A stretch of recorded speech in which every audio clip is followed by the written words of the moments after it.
રવિવારની રજાની અમદાવાદીઓએ વરસાદી ઝાપટાથી મજા માણી। રવિવાર સાંજ સુધીમાં શહેરમાં 1 ઇંચ જેટલો વરસાદ નોંધાયો, જ્યારે સિઝનનો કુલ વરસાદ 227.90 મિલીમીટર થયો છે। ધાબડિયા વાતાવરણના કારણે વાહન ચાલકોને ભરબપોરે લાઇટ ચાલુ કરવાની ફરજ પડી હતી। હળવાથી ભારે વરસાદના ઝાપટા પડવાને કારણે તંત્ર દ્વારા તકેદારીના ભાગરૂપે વાસણા બેરેજના 6 દરવાજા 1 ફૂટ ખોલીને 4812 ક્યુસેક પાણી છોડવામાં આવ્યું હતું। બેરેજની સપાટી ઘટાડીને 131 ફૂટ કરવામાં આવી। આ ઉપરાંત નિર્ણયનગર ગરનાળા પાસે એક ઝાડ પડવાની ઘટના પણ બની હતી। શહેરમાં સૌથી વધારે વરસાદ શહેરના ઉત્તર અને દક્ષિણ ઝોનના વિસ્તારમાં વરસ્યો છે, જ્યારે કે મધ્ય ઝોનના વિસ્તારમાં વરસાદનું જોર ઓછું જોવા મળ્યું।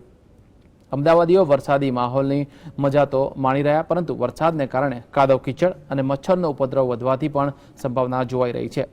જો અમદાવાદ મહાનગરપાલિકા યોગ્ય કાર્યવાહી નહીં કરે તો રોગચાળો વકરવાની પણ શક્યતા છે।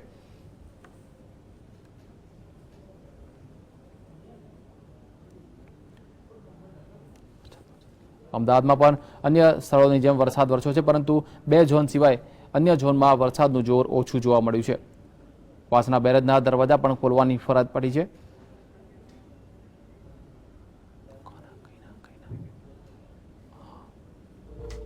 અમદાવાદના 5 વાગ્યા સુધીના વરસાદી આંકડા પર નજર કરીએ તો અમદાવાદના ઉત્તર ઝોનમાં 24.83 મિલીમીટર વરસાદ નોંધાયો, પૂર્વ ઝોનમાં 17.50 મિલીમીટર, પશ્ચિમ ઝોનમાં 20.33 મિલીમીટર વરસાદ નોંધાયો, તો નવા પશ્ચિમ ઝોનમાં 21.63 મિલીમીટર, મધ્ય ઝોનમાં 15.25 મિલીમીટર વરસાદ નોંધાયો છે।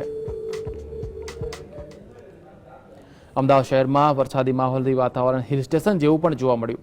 વરસાદી ઝાપટાને કારણે વાતાવરણમાં ઠંડક પ્રસરી ગઈ છે।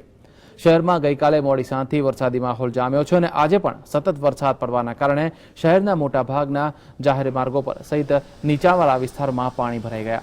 ખાસ કરીને શહેરના પૂર્વ અને દક્ષિણ ઝોનના વિસ્તારો જેવા કે વટવા, કિશનપુર, ઘોડાસર, સીટીએમ, હાટકેશ્વર, ખોખરા સહિતના વિસ્તારોમાં પડેલા વરસાદના કારણે પાણી ભરાઈ ગયા છે, જ્યારે શહેરના નહેરુનગર સર્કલ, ભોળકદેવ 4 રસ્તા સહિતના વિસ્તારોમાં પણ થોડા ઘણા અંશે પાણી ભરાઈ ગયેલા જોવા મળ્યા। જોકે રવિવાર હોવાના કારણે લોકો વરસાદી માહોલનો આનંદ ઉઠાવી રહેલા પણ જોવા મળ્યા હતા। હવામાન ખાતા દ્વારા આગામી 2 દિવસમાં ભારેથી અતિભારે વરસાદની આગાહી કરવામાં આવી છે, જેથી તંત્ર પણ એલર્ટ થઈ ગયું છે।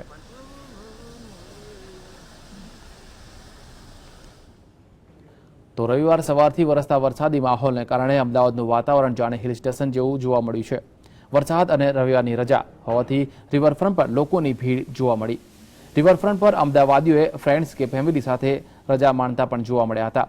કેટલાકે વરસાદમાં નદી કિનારે વોકિંગ કરવાની તો કેટલાકે બોટિંગની પણ મજા માણી હતી। એટલા મસ્ત એટમોસ્ફિયરમાં ફ્રેન્ડ સાથે ચીલ મારવાની બહુ જ મજા આવે, અને આવી રીતે અત્યારના સમયમાં મકાઈ ને બધું ખાવાની કોઈ ચટપટી વસ્તુ ખાધી હોય તો બહુ જ મજા આવી જાય। રિવરફ્રન્ટ સૌથી બેસ્ટ પ્લેસ છે આવું એટમોસ્ફિયર એન્જોય કરવા માટે। બહુ સારું એટમોસ્ફિયર છે અહીંયા, લાઈક બોમ્બે જેવી મજા આવી રહી છે અત્યારે આવા એટમોસ્ફિયર છે તો, અને ફ્રેન્ડ્સ છે તો બધું જોડે છે, મસ્તી છે, આ તે। મોન્સૂન એટમોસ્ફિયર મને અને મારા વાઈફ બંનેને બહુ પસંદ છે। અમારે નાનો 1 વર્ષનો બાબો છે તો બાબાને સુવડાવી અને અમે બંને સ્પેશિયલી કાર મૂકી અને બાઇક લઈને સ્પેશિયલી ફરવા માટેથી જ આવ્યા છીએ। અને રિવરફ્રન્ટ અમારા માટેથી એમ લાગે કે જેમ ફોરેનનું એક અલગથી બીચ હોય એ રીતે આપણા માટેથી જે આ સાબરમતી ઉપર બનેલો છે રિવરફ્રન્ટ, એ એકદમ બહુ સારું અને મજા આવે એવું છે ફેમિલી સાથે, અને પ્લસ કપલ સાથે બી બહુ મજા આવે। એટલા માટેથી હું ને મારા વાઈફ અમે પ્લાનિંગ કરી સ્પેશિયલી કે બપોર વચ્ચે જઈએ અને મજા કરીએ, તો અહીંયા આવ્યા, બહુ આનંદ આવ્યો અને બહુ જ મજા પડી।